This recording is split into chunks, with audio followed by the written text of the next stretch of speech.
Welcome to NCN news. నా పేరు ప్రశాంతి. బులెటిన్లో ముందుగా హెడ్లైన్స్ చూద్దాం.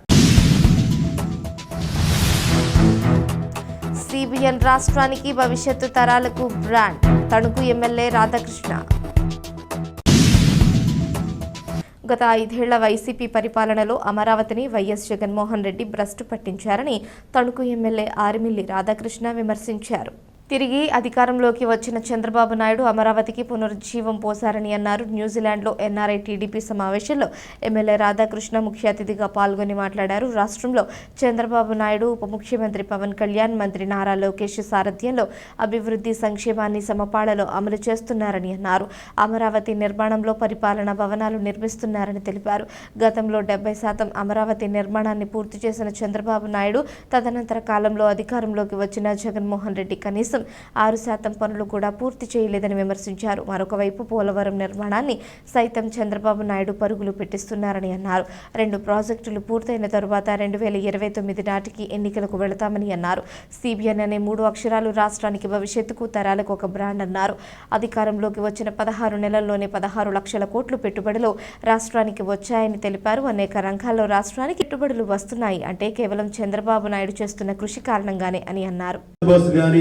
గ్యాస్ సిలిండర్లు ఉచితంగా ఇవ్వడం కానీ ఈ విధంగా సంక్షేమ కార్యక్రమాలకు పెద్దపీట వేసి అదే విధంగా అభివృద్ధిని కూడా విస్మరించకుండా అభివృద్ధికి కూడా పెద్దపీట వేయడం జరిగింది. ఈరోజు అమరావతి నిర్మాణానికి సంబంధించి ఏ విధంగా జగన్మోహన్ రెడ్డి అమరావతిని పూర్తిగా భ్రష్టు పట్టించడం మనందరం కూడా చూసాం. ఆ రోజు వాళ్ళు అవహేళన చేశారు, శ్మశానంలాగా ఉంది అమరావతి అని. ఈరోజు అటువంటి అమరావతిని మరలా ఈరోజు ఎవరైతే ఒక ప్రజా రాజధానిగా నిర్మించడానికి చంద్రబాబు నాయుడు గారు మరలా ఈరోజు వాటిని పునర్నిర్మాణం సాధించే విధంగా 55,000 కోట్ల రూపాయల పనుల్ని ఈరోజు ప్రారంభించడం జరిగింది. ఆ విధంగా అమరావతి నిర్మాణం శరవేగంగా జరుగుతుంది. రాబోయే ఎన్నికలకి అమరావతి నిర్మాణంలో మనకి ఏదైతే ఈరోజు సచివాలయం కానీ ఇతర అడ్మినిస్ట్రేటివ్ బిల్డింగ్స్ అన్నీ కూడా ఈరోజు కంప్లీట్ చేసుకునే విధంగా ముందుకు వెళ్తున్నాం. మరొక పక్క పోలవరం నిర్మాణం, గతంలో చంద్రబాబు నాయుడు గారు 70% పూర్తి చేసినటువంటి పోలవరం నిర్మాణాన్ని జగన్మోహన్ రెడ్డి కనీసం 6% కూడా పనులు చేయనటువంటి పరిస్థితుల్లో మరలా ఈరోజు పోలవరం నిర్మాణాన్ని కూడా పరుగులు పెట్టిస్తున్నటువంటి పరిస్థితి. ఈ 2 ప్రాజెక్టులు కూడా పూర్తయి 2029 ఎన్నికలకు వెళ్తాం.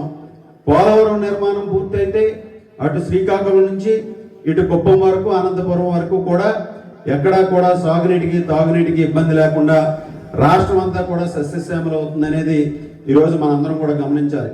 ఈరోజు మనందరం కూడా చూస్తే ఒక యంగెస్ట్ స్టేట్గా, లాంగెస్ట్ కోస్టల్ లైన్ ఉన్నటువంటి స్టేట్గా ఆంధ్రప్రదేశ్లో పెట్టుబడులు పెట్టడానికి కూడా పెద్ద ఎత్తున ఈరోజు ఇతర రాష్ట్రాల నుంచి దేశ విదేశాల నుంచి కూడా రావడం జరుగుతుంది. ఈరోజు దానికి అందరికీ కూడా కారణం ఒక బ్రాండ్ సిబిఎన్ అనే 3 అక్షరాలు ఈరోజు రాష్ట్రానికి మరలా భవిష్యత్తు తరాలకి అందరికీ కూడా పెట్టుబడులు ఈరోజు ప్రవాహం వస్తుంది. దాదాపు 16 నెలల్లో 16 లక్షల కోట్ల పెట్టుబడులతో ఈరోజు 7 లక్షల ఉద్యోగాల కల్పన అయ్యే విధంగా కూడా ఇప్పటికే ఎంఓఎల్ చేయడం జరిగింది. వాటిని ప్రారంభించుకోవడం జరిగింది, పనులు ప్రారంభిస్తున్నారు.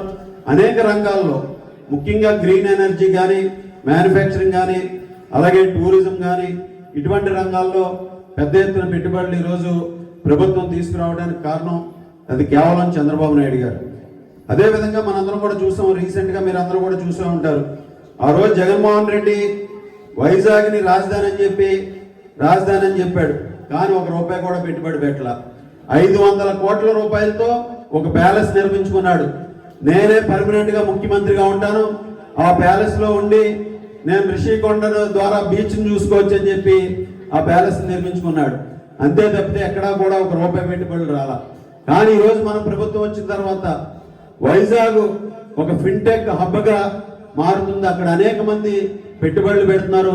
మనందరం కూడా చూసాం. రీసెంట్గా ఈరోజు గూగుల్ అక్కడ డేటా సెంటర్ని కూడా $15 బిలియన్ నెక్స్ట్ 5 ఇయర్స్లో ఇన్వెస్ట్ చేస్తుందంటే దానికి కారణం చంద్రబాబు నాయుడు గారు. గత సంవత్సర కాలంగా ఆ పెట్టుబడులు రావడానికి గూగుల్కి కోఆర్డినేట్ చేస్తూ దాన్ని ఎక్కడా కూడా ఆ స్ట్రింగ్ని తెక్కకుండా కాపాడుతూ వచ్చి ఆ పెట్టుబడులు ఇక్కడికి వచ్చే వరకు కూడా కృషి చేసినటువంటి నాయకుడు లోకేష్ గారు. ఆ విధంగా అక్కడ గూగుల్ డేటా సెంటర్ 1,34,000 కోట్లు, 25,000 మంది ఉద్యోగాలు అక్కడ ఏర్పడుతున్నాయి. అదేవిధంగా ఆర్సెనల్ మెటల్ కూడా ఒక స్టీల్ ప్లాంట్ ని 80,000 కోట్ల రూపాయలతో అక్కడ ప్రారంభిస్తుంది. ఈ విధంగా వైజాగ్ పరిసర ప్రాంత అన్నీ కూడా పెద్ద ఎత్తున పెట్టుబడులు పెట్టి ఈరోజు మన ఆంధ్రప్రదేశ్ రాష్ట్రంలో వైజాగ్ ఒక ఫైనాన్షియల్ హబ్ గా కూడా ముంబైకి ధీటుగా అక్కడ అభివృద్ధి చెందే అవకాశాలు ఈరోజు వస్తున్నాయంటే అది కేవలం చంద్రబాబు నాయుడు గారి యొక్క సమర్థవంతమైనటువంటి నాయకత్వం వల్ల మాత్రమే.